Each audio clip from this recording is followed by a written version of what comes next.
Good afternoon. This is a veteran from Trinity.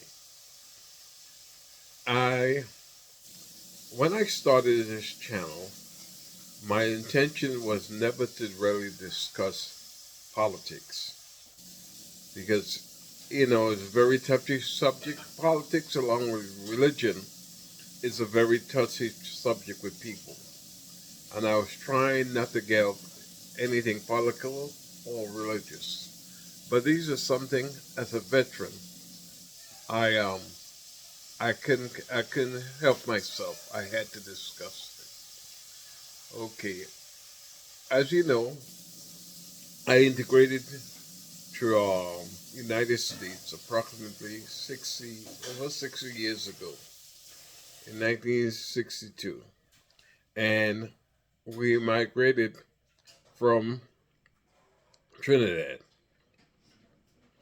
legally. My father went through the process, and we all came over here legally. We even left the family and went had to leave the United States and come back to be everything be done legally. We went to Halifax, Nova Scotia. So we did everything legal immigrants were required to do. But we ended up living in New York, in Hensleigh Street in Brooklyn, New York. And the thing about it is, I knew about Donald Trump at a very early age. You know, he's a few years older than I am. And I knew him as a playboy in New York, and also as a landlord who did not rent minorities. He was not a fan of minorities, you know. And so I was not fond of him personally. I didn't like the man. And I said one thing, you know, so I did not support his run for president. I thought it was a big joke and there was no way he would win. But surprisingly, he did win. So he was my president. So as a president, I respected him. As far as all the shenanigans he did, I, it was unbelievable. But he did made it. I had to give him credit for that. I don't think he thought he would win, but for some reason, the American people were not crazy about Hillary Clinton. So they elected him president. So I said, okay, he's the president of the United States, and so it be. You know, yeah. You could hear the phone ringing in the background. It's driving me crazy. So I have a personal disdain for the man. What really is the way he disrespects veterans? I remember when he was president of the United States, he went to France, and they were supposed to go to the funeral of the soldiers, American soldiers were buried in France, and it was raining that day. And he decided that he was not going to honor the soldiers because of the rain and he would get wet. Very disrespectful. He was the commander of the American troops, the commander in chief, and let a little rain stop him from going to honor those candidates. Plus, the things he has said about John McCain. I don't really like all the John McCain's policies, but he was a righteous man. As far as that, he's helped save Obamacare by being given a thumbs down when they try to get rid of it. He also called John McCain a loser. and he wasn't a hero because he got shot down and spent his time in Vietnam. So he was not. He didn't consider him a hero. Very respectful, And he goes around and call veterans suckers and losers for giving their lives defending this country. But the thing right now that really appalls me and crawls up my skin is what happened to 20-year-old um okay Guillen. The soldier was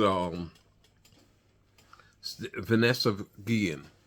She was, if you don't know her story, she was murdered in 2020 by a fellow soldier at Fort Hood, Texas. The high-profile case was investigated by the Army and stuff like that, and about sexual harassment of young troops. There was a slew of investigation. Now, Vanessa was the daughter of Mexican immigrants, but was born in Houston, right? And thus an American citizen. Her parents were invited to the White House for a televised meeting with Trump, okay, who promised he would pay for the funeral. So when he got the bill for the funeral, because when you have big time funerals, it involves a lot of city officials and stuff like that.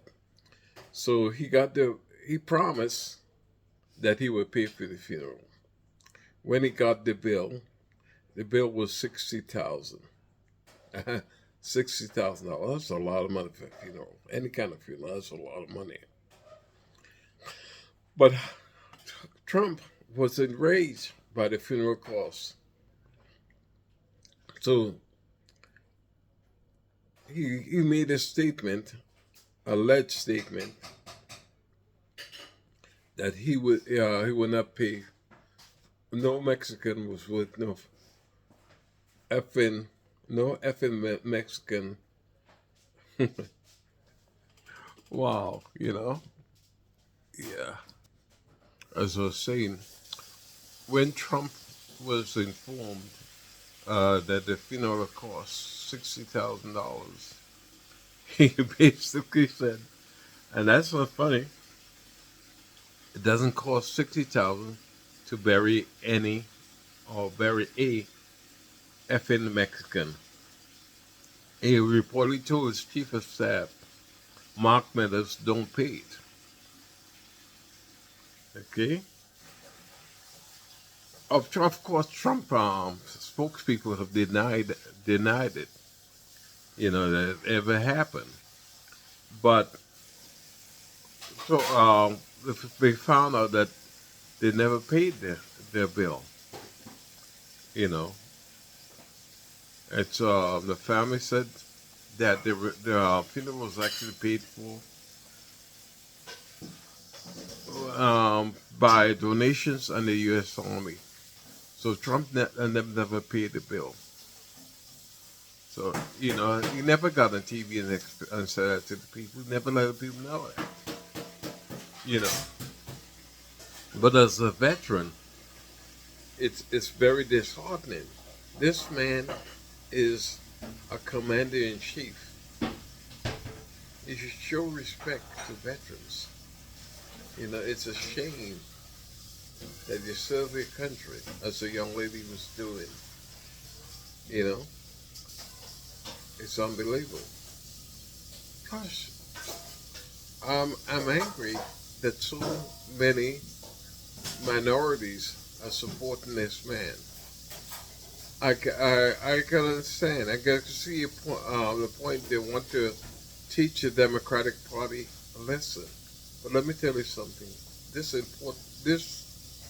election is too important. We cannot have another term of Donald Trump as president. You know, he's turning this country into a fascist country. Right now, this country is divided in half, and